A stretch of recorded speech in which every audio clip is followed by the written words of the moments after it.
It actually isn't a post-apocalyptic movie. What it is it's a movie that starts really in the ape world, and in that sense, it's kind of the genesis of an ape civilization.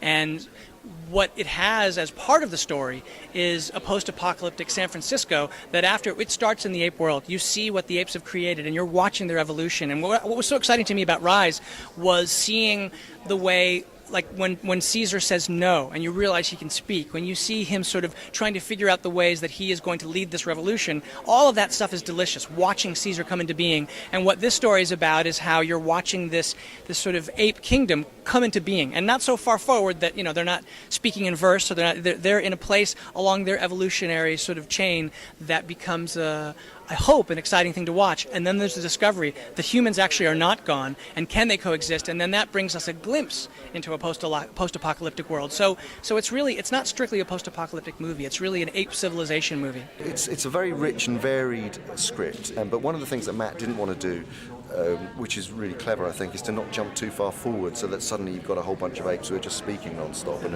who are articulate using speech. So it's all about, it really is finding the language in a very sort of prototype way. It's not so much physically demanding, but much more intellectually demanding. It's philosophically demanding. He is much more of an egalitarian ruler who listens to, Caesar really as a character is about empathy, because he grew up as a human being to a certain extent. He was brought up with human beliefs. The challenge of movies like this is to do the sort of grand scale story, which this is, but keep alive the intimacy of the characters, which for me is what matters most in a story. I mean, it's easier in one way in the fact that I've got a real person there who is doing an amazing job of playing a simio. And we're not just in a green screen. We're in a live location. We're out in the woods, or we're sitting in the car, or something, which is extraordinary.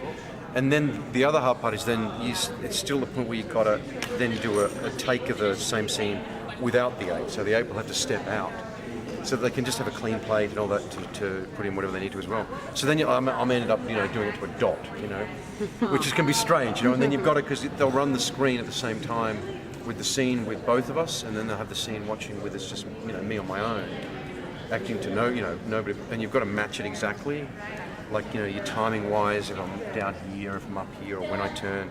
It's quite tricky. Cloverfield 2, who knows? We talk about it every now and then. Obviously, JJ is very busy, and Drew's really busy, and hopefully we'll figure out what we want to do some.